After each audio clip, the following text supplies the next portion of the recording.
ज्ञान सागर में पुनः आपका हार्दिक स्वागत है। आज हम चाणक्य नीति शास्त्र के 9वें अध्याय के विषय में चर्चा करेंगे। नंबर 1, मोक्ष। आचार्य चाणक्य यहाँ मोक्ष के लिए अपेक्षित स्थितियों की चर्चा करते हुए कहते हैं कि यदि तुम मुक्ति चाहते हो तो विषयों को विष के समान समझकर उनका त्याग कर दो तथा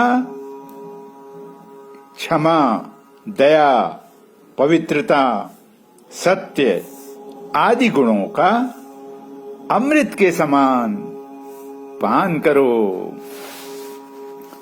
नंबर 2,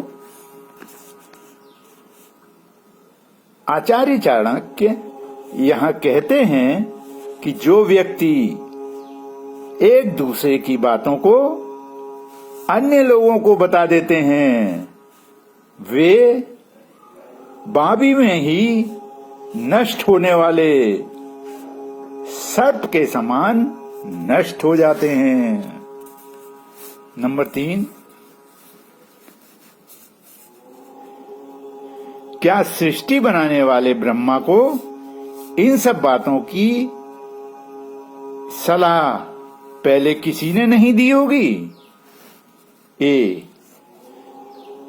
सोना कीमती धातु है परंतु इसमें सुगंध नहीं होती। बी, गन्ने में मिठास होती है पर इसमें फल नहीं लगते। सी, चंदन में सुगंध है पर फूल नहीं आते। डी, विद्वान व्यक्ति के पास धन नहीं होता तथा राजाओं की उम्र लंबी नहीं होती। नंबर 4, सबसे बड़ा सुख। यहाँ आचार्य चाणक्य वस्तु की महत्ता को प्रतिपादित करते हुए कहते हैं कि सभी औषधियों में अमृता अर्थात गिलोय प्रधान है। बी, सभी सुखों में भोजन प्रधान है। सी, सभी इंद्रियों में आंखें मुख्य हैं तथा डी, सभी अंगों में सिर महत्वपूर्ण है। नंबर 5, विद्या का सम्मान।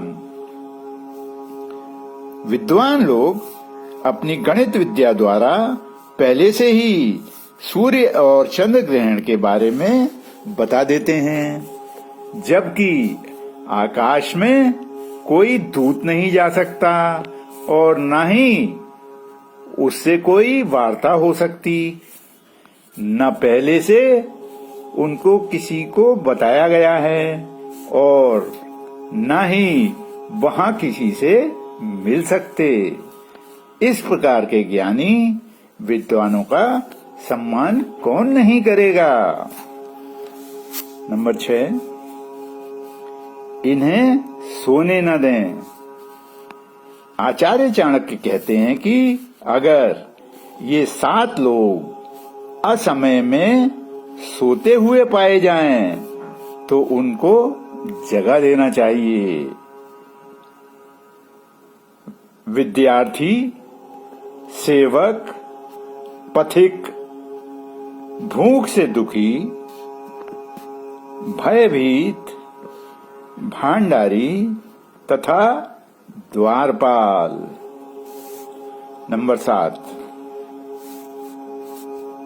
इन्हें सोते से कभी न जगाएं।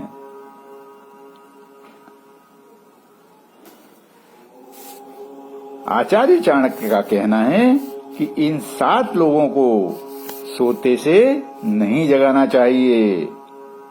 सांप, राजा, शेर, ततैया, बच्चा, किसी दूसरे का कुत्ता तथा मूर्ख व्यक्ति। नंबर 8, धन के लिए वेदों का अध्ययन करने वाला तथा शूद्रों का भोजन करने वाला ब्राह्मण विषहीन सर्प के समान होता है। ऐसे ब्राह्मण का क्या करोगे? ऐसा ब्राह्मण जीवन में कोई अच्छा काम नहीं कर सकता। नंबर 9, इनसे ना डरें।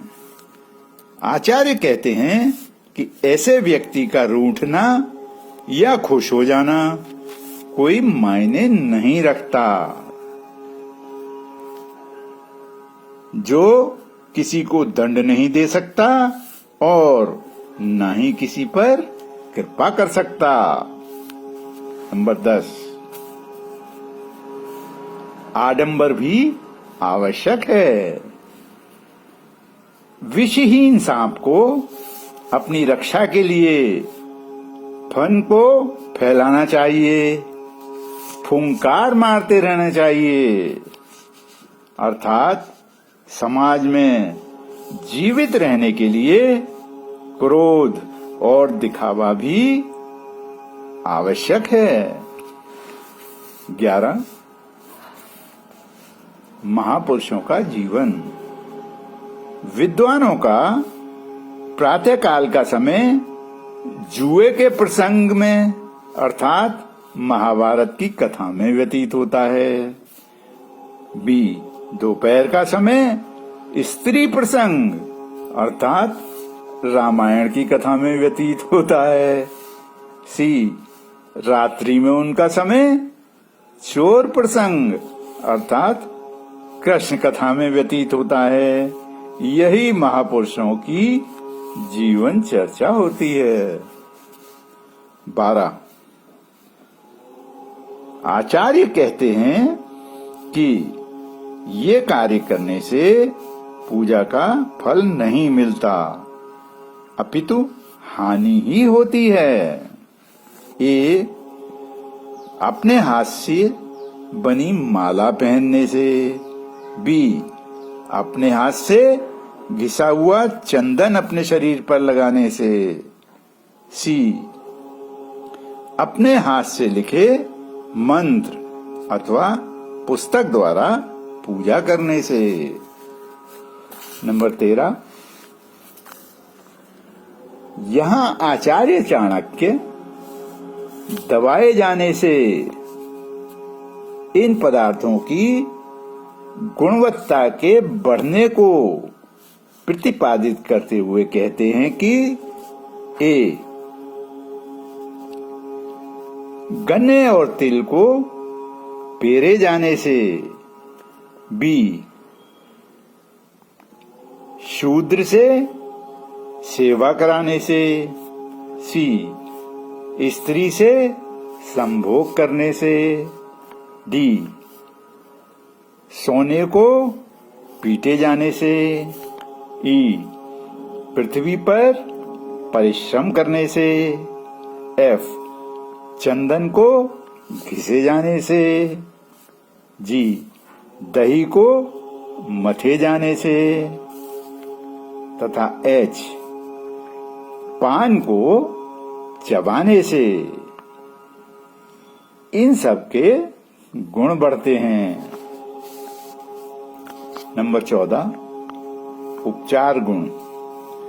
यहाँ आचार्य चाणक्य सापेक्ष गुण प्रभाव की चर्चा करते हुए कहते हैं कि गुणों से कमियां भी ढक जाती हैं। ए, धीर गंभीर रहने पर व्यक्ति गरीबी में भी सुख से रह सकता है। बी, स्वच्छता से पहनने पर साधारण कपड़े भी अच्छे लगने लगते हैं। सी, गर्म करके खाने पर बासी भोजन भी स्वादिष्ट लगता है। तथा डी, कुरूप व्यक्ति यदि अच्छे आचरण वाला हो तो लोग उससे भी प्रेम करते हैं। अब मैं अपनी वाणी को विराम देता हूँ। ईश्वर सबका कल्याण करे। धन्यवाद।